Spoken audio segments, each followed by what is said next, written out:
मीठे मधुर नाम में आप सभी को जय मसीह की। मेरा नाम है फ्रेड एरियल और यीशु हमारे चरवाह में एक बार फिर से आप सभी का स्वागत है। परमेश्वर का धन्यवाद हो इस खूबसूरत दिन के लिए और जिस हम धन्यवाद देते हैं परमेश्वर ने कि हमेशा की तरह आज का दिन भी दिखाया और मौका दिया है कि हम परमेश्वर के नाम से और परमेश्वर के नाम में हम आपके साथ यहाँ पर आ सके ताकि हम परमेश्वर के वचन से कुछ चीजें आपके साथ आज बांट सकें। तो आज परमेश्वर ने जो वचन दिया है वो हमको मिलता है नए नियम की पुस्तक में यूहन्ना की इंजील उसका 8वां अध्याय और उसकी 31 और 32 आयत। यूहन्ना की इंजील उसका 8वां अध्याय और उसकी 31 और 32 आयत, जहाँ इस प्रकार लिखा है, यदि तुम मेरे वचन में बने रहोगे तो सचमुच मेरे चेले ठहरोगे, तुम सत्य को जानोगे और सत्य तुम्हें स्वतंत्र करेगा। परमेश्वर का वचन पढ़ा गया, इसके पढ़े और सुने जाने पर परमेश्वर आशीष दे। कितनी अच्छी बात लिखी है परमेश्वर के वचन में यूहन्ना 8:31 और 32 में, यदि तुम मेरे वचन में बने रहोगे। हम परमेश्वर के वचन को पढ़ते तो जरूर हैं, लेकिन क्या उन वचनों में बने रहते हैं? परमेश्वर का वचन बताता है यदि अगर हम परमेश्वर के वचन में बने रहेंगे तो सचमुच मेरे चेले ठहरोगे। तो हम सचमुच क्या होंगे? परमेश्वर के चेले ठहरेंगे। परमेश्वर के 12 चेले थे, हम सब जानते हैं, जिनका जिक्र नए नियम की पुस्तकों में दिया है, आप उसको पढ़ सकते हैं, उन चेलों के विषय में जान सकते हैं। लेकिन परमेश्वर ने हम सबको अपना चेला माना है और वो चाहता है कि हम सब उसके चेले बन जाएं। लेकिन उसके चेले हम कैसे बनेंगे ये भी एक जानने का विषय है। ये हमें जानना जरूरी है कि हम उसके चेले किस प्रकार बन सकते हैं, हम अपने आप को उसका चेला किस प्रकार कहला सकते हैं। इसी सिलसिले में यहाँ पे दिया गया है यूहन्ना 8:31 में, यदि तुम मेरे वचन में बने रहो।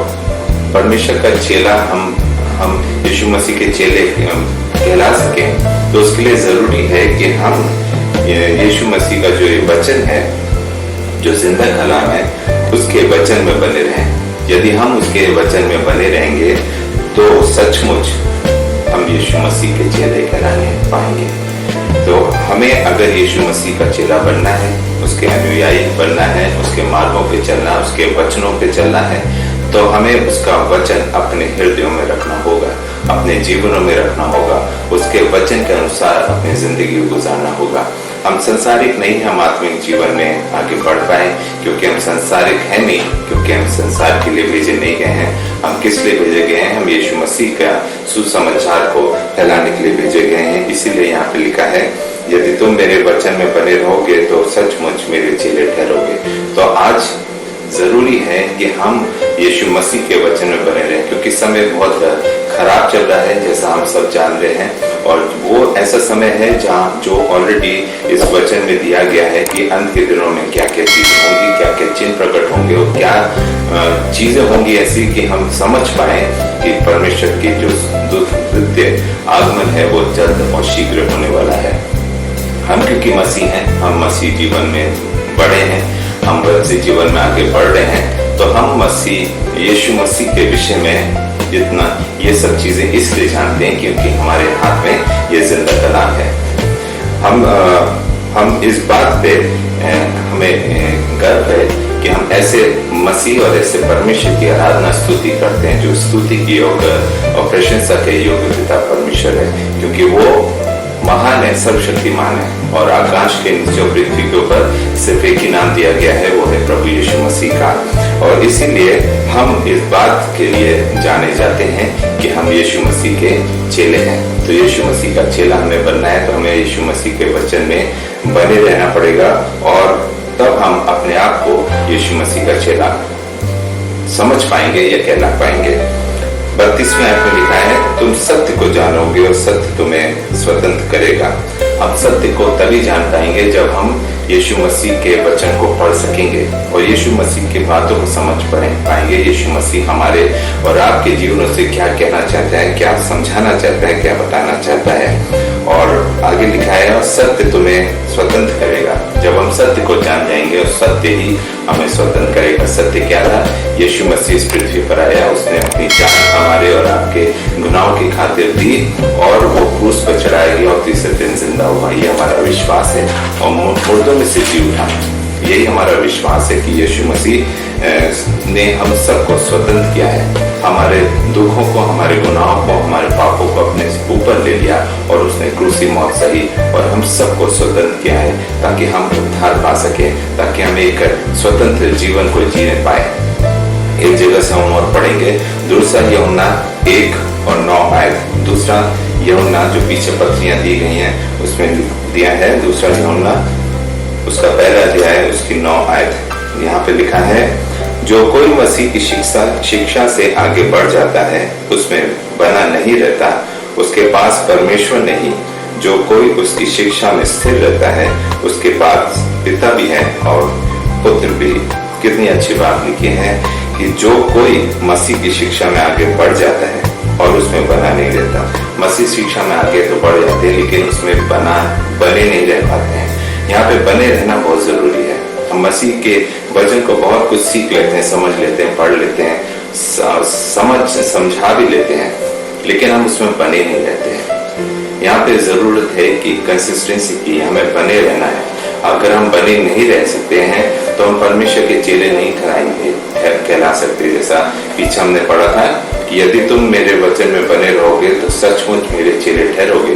तो यहाँ पर उनका जिक्र है जो जिन्होंने शिक्षा, मसीह की शिक्षा में आगे बढ़ गए लेकिन मसीह में बने नहीं रहे और उसमें बना नहीं। उसमें लिखा है, जो कोई मसीह की शिक्षा से आगे बढ़ जाता है, मसीह की शिक्षा से आगे हम बढ़ गए हैं लेकिन हम उसमें बने नहीं रहते हैं, उसके पास परमेश्वर नहीं। यदि हम मसीह की शिक्षा में बने नहीं रहेंगे तो हमारे पास परमेश्वर नहीं है। आगे लिखा है, जो कोई उसकी शिक्षा में स्थिर रहता है। हमें वो शिक्षा मिली, हमें वो ज्ञान मिला है, हमने वो शिक्षा प्राप्त करी है और अगर हम उसमें स्थिर रहते हैं तो उसके पास पिता भी है और पुत्र भी है। क्योंकि यही परमेश्वर चाहता है, यही यीशु मसीह चाहते हैं कि जो शिक्षा, जो ज्ञान और जो नॉलेज हमने मसीह के वचन के द्वारा प्राप्त की है उसमें हमें क्या रहना है, स्थिर रहना है। यदि हम स्थिर नहीं रह पाते हैं तो हमारे अंदर परमेश्वर नहीं है। अगर हम उसकी शिक्षाओं में स्थिर रह पाते हैं तो हमारे पास पिता भी है और पुत्र भी है। तो यहाँ पे जरूरत है स्थिरता की। हमारे जीवन में परमेश्वर के वचन की शिक्षा तो है लेकिन क्या हम उसमें स्थिर हैं? तो हमें स्थिर रहना जरूरी है। एक जगह से हम और पढ़ेंगे, पहला पत्रस 2:16। पहला पत्रस उसका दूसरा अध्याय उसकी 16वीं आयत, जहाँ इस प्रकार लिखा है, अपने आप को स्वतंत्र जानो पर अपनी इस स्वतंत्रता को बुराई के लिए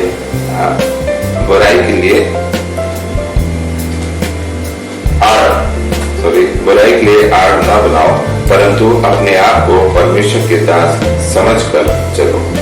यहाँ पर भी बहुत अच्छी बात लिखी है, अपने आप को स्वतंत्र जानो। हम अपने आप को स्वतंत्र जाने, हम किसी बंदिश में नहीं है क्योंकि हम परमेश्वर के क्या हैं, चेले।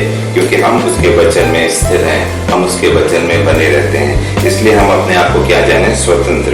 पर अपनी इस स्वतंत्रता को बुराई के लिए ना बनाओ। लेकिन ये जो स्वतंत्रता हमें मिली है, इस स्वतंत्रता को हम संसारिक चीजों में ना ले जाएं। अगर हम संसारिक चीजों में जाते हैं, जब हमें स्वतंत्रता मिल जाती है यीशु मसीह के द्वारा, यीशु मसीह के वचन के द्वारा, तो हम उसको गलत दिशाओं में ना ले जाएं, गलत चीजों में उसका इस्तेमाल ना करें। क्योंकि हम तो ये सोचते हैं कि हमें तो स्वतंत्रता यीशु मसीह के द्वारा मिल गई, अब हम फ्री हैं, अब हम कुछ भी कर सकते हैं। लेकिन नहीं, परमेश्वर का वचन बताता है कि इस स्वतंत्रता को बुराई के लिए आड़ ना बनाओ। हमें बुराई के लिए इस स्वतंत्रता को आड़ नहीं बनानी है, परंतु अपने आप को परमेश्वर का दास समझ कर चलो। लेकिन हमें क्या समझना है अपने आप को? हमें परमेश्वर का दास अपने आप को समझना है, तभी तो हम उसकी स्वतंत्रता के लायक होंगे। यदि हमने स्वतंत्रता का मिसयूज किया, यदि उस स्वतंत्रता को हम गलत दिशाओं में ले गए, गलत चीजों में ले गए, संसारिकता में ले गए, तो हम क्या करेंगे? तो हमारे लिए वो एक बुराई का कारण है। तो हमें बुराई के लिए आड़ नहीं बनाना है अपनी स्वतंत्रता को, परंतु अपने आप को परमेश्वर के दास समझकर चलना है।